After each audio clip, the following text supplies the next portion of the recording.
Episode 43. Sailboats drift by while older folks soak up the sun with hats over their faces in parking lot chairs. All quiet but the tide and plains above. Quiet, warm fall day in Rhode Island. Except the geese. They bellow. Greetings and welcome into the Pawtuxet General, your place for all things Pawtuxetish. I am your host, Jess. This week we celebrate the beginning of fall with a seasonal cocktail, the Creamsicle, and a local favorite that I've named after its biggest fan, Amy's Maple Pumpkin Pecan Scone. We visit Oaklawn Beach and a local story of the unusual in our House on the Corner series. We have so many people to thank this week. Our first nod goes to the Cranston Herald and Don Fowler for printing such a glowing article about yours truly and our Pawtuxet General family. You made us blush with all those nice words, so thank you. Also, we want to thank our newest Patreon subscribers. You know who you are, secret constant listener, so thank you. You and the other Patreon subscribers are the glowing light, serrated knife, large spoon, and spirited intent in the jack-o'-lantern that is the Pawtuxet General, without whom we would be a naked pumpkin. So thank you. If you would like to be one of these seated folk, you could look for our page on patreon.com or just follow the link in the show notes. But until then, let's talk about Oaklawn Beach. All the locals know a place right down the street to sit on the bay, let the sea air into your hair, and grab some chowder and clam cakes or fish and chips on a Friday. My favorite place is Stadium Fish and Chips for fish, but Oaklawn Beach is great for an after-work beach trip. Oaklawn Beach is a community and beach, which is in the south-central area of Warwick, Rhode Island. It is Pawtuxet Village's closest beach. The history of Oaklawn Beach is a rich one. The village of Oaklawn Beach was founded in 1670 as part of an expanding Shawomet settlement. It was used mostly for grazing livestock. It was a quiet, undeveloped place, but all of that changed in the 1870s with the advent of the Industrial Revolution, which brought trolleys who, to build ridership, encouraged trolley parks. Destination? Picnic. In 1840, the Rhode Island militia used the beach as a training ground before shipping off to Pawtuxet. After World War I, the area became developed and densely populated as a summer colony, largely for Providence's middle-class Irish, Greek, and Italian communities. By the 1930s, Oaklawn Beach was a destination to be envied. They boasted a luxury hotel, a bathing beach, boat docks, a Ferris wheel, a bumper car ride, a movie theater, an arcade, a wax museum roller coaster, a dance hall, and one of its lost crown jewels, a carousel, crafted by one Joseph Carollo, the carousel king himself. Mr. Carollo was born in Italy in 1877, where he learned to master the art of making carousels. He fell in love with Oaklawn Beach and died there in 1981 at the age of 103. The luxury hotel was sadly lost in 1903 to a fire, and the hurricane of 1938, before they started naming them, wiped out most of the amenities on the Midway. Those attractions were never restored. The carousel fell into disrepair in the 90s and was sold. The movie theater, after Mr. Carollo's demise, was donated to the church to be made into a community center. Eventually, the automobile came along, and the trolley stopped running people around. Now, Oaklawn Beach is a quiet treasure, boasting a hardy community and the world's famous Iggies. Best doughboys ever. So, check it out. The Orange Creamsicle. This was sent into the podcast by a dear friend. I thought that it might be good to keep in your cocktail recipe back pocket for Halloween. It has huge table appeal, and the bright color will also make those dark, bloody-style drinks stand out. I must say that the taste testing of the drink at the General Home Store was extremely favorable, and may be a regular addition to the General's bar list. So check out Orange Creamsicle, and enjoy. For this recipe, you will need 1 1/2 ounce vodka of your choice, ice, 3 ounces of orange juice, fresh or bottled, fresh is better, whipped cream, an orange slice, a shaker, the zest of an orange, and a chilled martini glass. Fill your shaker with ice and then add the orange juice and the vodka. Give it a good hard shake. I mean, really, really give it a good hard shake. Then pour it into your chilled martini glass, strained, and top with whipped cream. Put a slice of orange on the side and put zest of an orange over the top. Let me tell you, this is so gorgeous. We can't resist. You won't be sorry. This is a quick and easy one. It just needs to be served freezing cold. Amy's Maple Pumpkin Pecan Scones. Back in the days of Little Falls Bakery, I was given a pumpkin, a really big sugar pumpkin, and then, well, 2 more. Well, I thought back to my time in Germany, as I talked about in episode 16. Sparkle everything, right? So, that week, I made pumpkin everything. Soup, cookies, mini pies, and maple pumpkin pecan scones. I decided to do them with a maple glaze.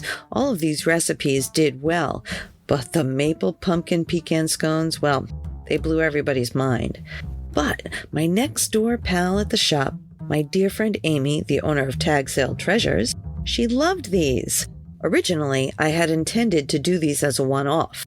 However, when I sold 20 in an hour, I knew I had something. While I was plotting the next day's special scone, Amy came in to see if there were any left. Nope, but I'll deliver yours in an hour after I finish them.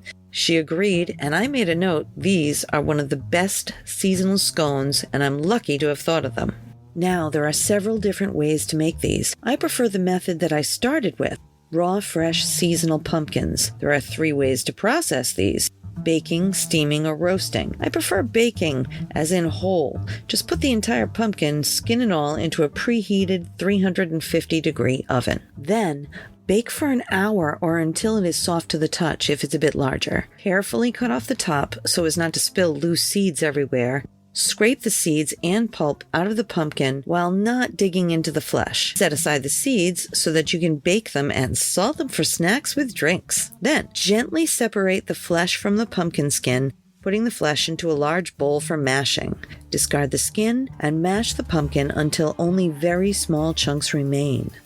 This pumpkin mash can be stored at 41 degrees or below for a week and can be used in any of the above mentioned recipes that we will be revisiting for the rest of the pumpkin season, so buckle up, pumpkin heads. For this recipe, you will need 1 sheet pan covered with parchment paper, 1/2 pound unsalted butter, 1 teaspoon cinnamon, 1 teaspoon ground ginger, 4.5 cups of flour, 1/2 teaspoon ground clove, 2.5 teaspoons baking powder, 1 teaspoon nutmeg, 1 teaspoon baking soda, and 1/3 cup sugar. You will also need 1 egg for topping, 3/4 cup pumpkin, or 1 can if you're desperate.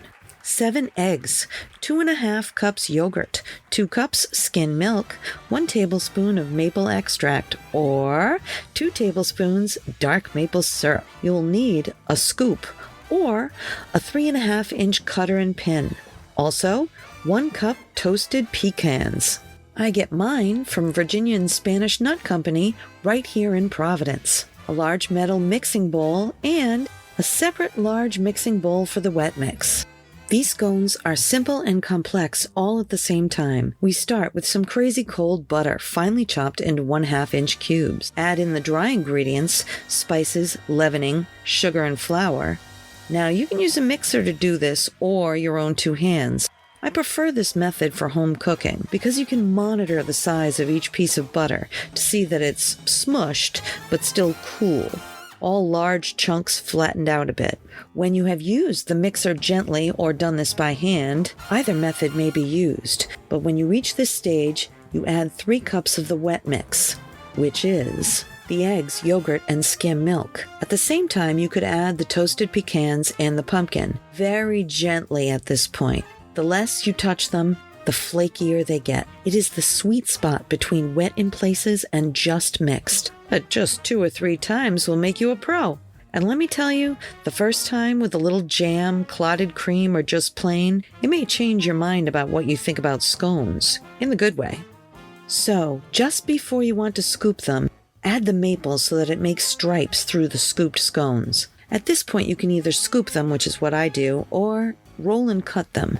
Shapes are fun, but I find them to be overworked by this method. Choose your own way. Separate the scones on the parchment paper by about 3 inches because they grow.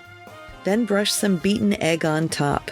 They bake in a preheated 375-degree oven for about 15 minutes, or until they have gentle bounce back and sound solid when knocked on. I know that it's hard to do, but if you let them sit for about 15 minutes to cool, the results are crazy good. Crunchy, smooth, sweet, pumpkiny, mapley, pecan-y goodness. So try out Amy's scones and enjoy.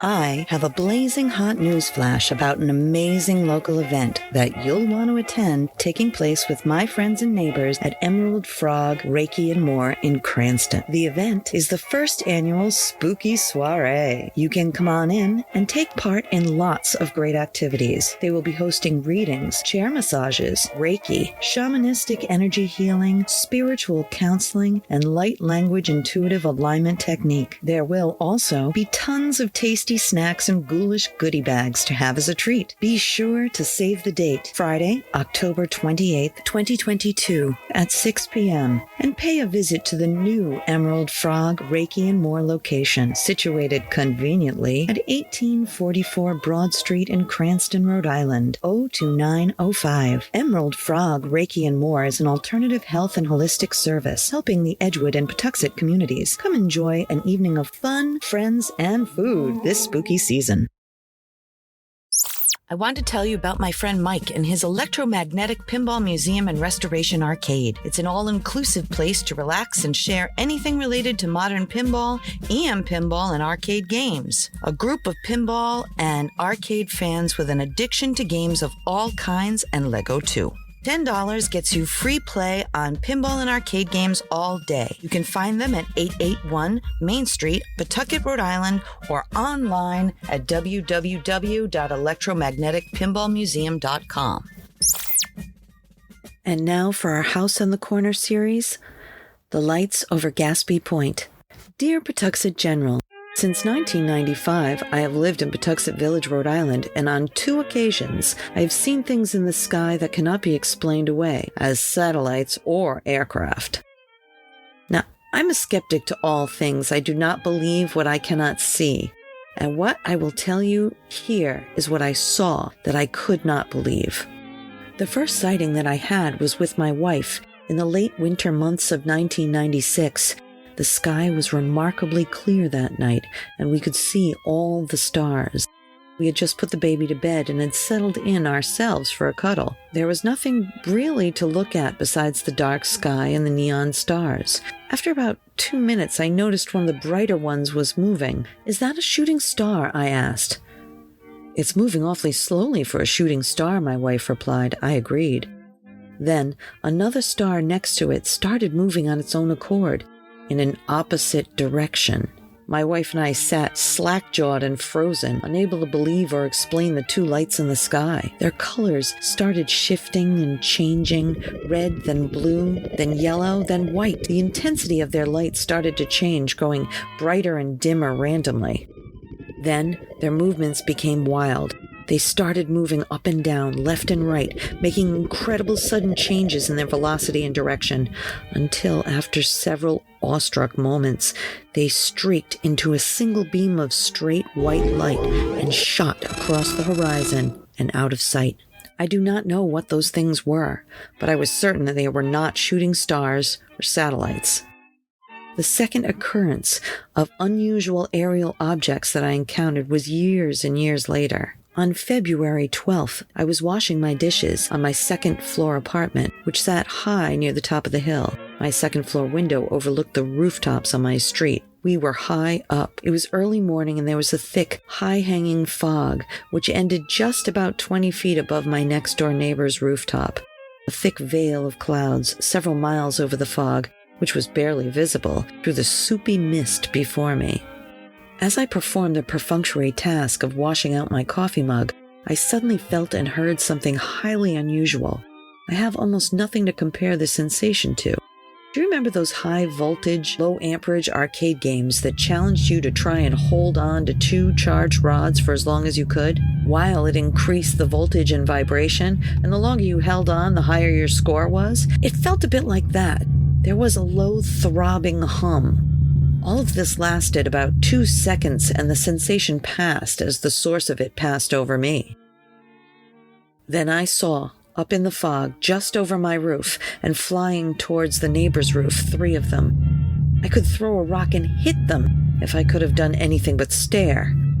These things were about 25 feet from my head as I looked up at them. They traveled in a triangular formation. They were small, only about 3 feet long by 4 feet wide.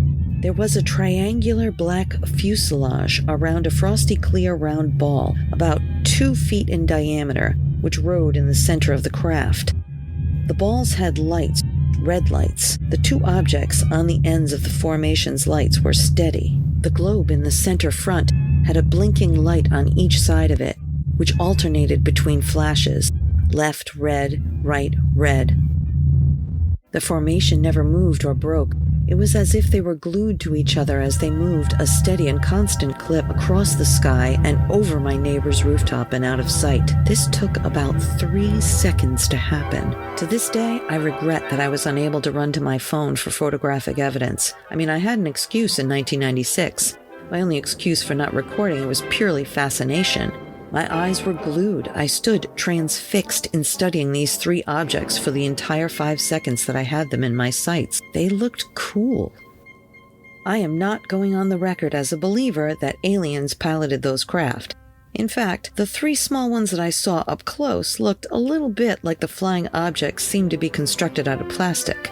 That said, it is an obvious given that in a universe as big as this, in a state as small as this one, that we are not alone. The truth is out there, and it's right over our heads.